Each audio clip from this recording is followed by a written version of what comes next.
ఎవరో కష్టపడి ఫలితాలు సాధిస్తే ఆ కష్టానికి తానే కారణమని క్రెడిట్ కొట్టేయడంలో ఆయన ఎప్పుడూ ముందుంటారు. రాత్రి పగలు అనే తేడా లేకుండా కష్టపడి టీడీపీని నిలబెట్టింది ఎన్టీఆర్ అయితే ఆ పార్టీని ఎంతో సులువుగా తన సొంతం చేసుకున్న ఘన చరిత్ర గల నాయకుడైన అలాంటి నేత తాజాగా మరొక గోబెల్స్ ప్రచారం మొదలుపెట్టారు. వైఎస్ జగన్ హయాంలో తెచ్చిన ప్రాజెక్టులను తమ ప్రభుత్వంలో వచ్చాయని ఎల్లో మీడియాలో పబ్లిసిటీ చేసుకుంటున్నారు.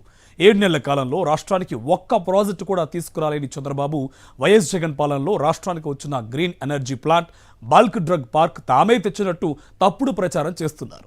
చివరికి రైల్వే జోన్కు వైఎస్ జగన్ ప్రభుత్వం కేటాయించిన 52 ఎకరాల భూమి కూడా తమ హయాంలోనే ఇచ్చినట్లు ఎల్లో మీడియాలో తప్పుడు రాతలు రాయిస్తున్నారు.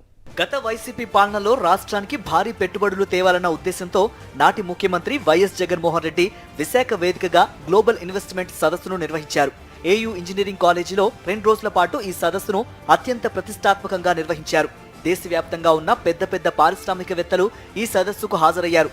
ఈ సదస్సు ద్వారా సుమారు 13.5 లక్షల కోట్ల రూపాయల పెట్టుబడులు పెట్టేందుకు పారిశ్రామికవేత్తలు ముందుకు వచ్చారు. అప్పటి ముఖ్యమంత్రి వైఎస్ జగన్ సమక్షంలో ప్రభుత్వంతో ఒప్పందాలు కుదుర్చుకున్నారు.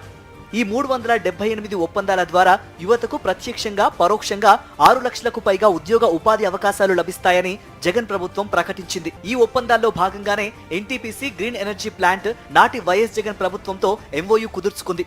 ఎన్టీపీసీ గ్రీన్ ఎనర్జీ ప్లాంట్ శంకుస్థాపన చేసే సమయానికి ఎన్నికల షెడ్యూల్ విడుదల కావడం, ప్రధానమంత్రి బిజీగా ఉండడంతో గత ప్రభుత్వ హయాంలో జరగాల్సిన శంకుస్థాపన ప్రారంభోత్సవ కార్యక్రమం వాయిదా పడింది.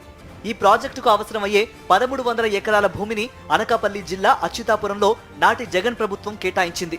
ప్రాజెక్టుకు సంబంధించి అన్ని అనుమతులను మంజూరు చేసింది. నిజాలు ఈ విధంగా ఉంటే చంద్రబాబు, లోకేష్ వాస్తవాలను వక్రీకరించి గ్రీన్ హైడ్రోజన్ ప్రాజెక్టు తమ ఘనతగా ప్రజలను మభ్యపెడుతున్నారు.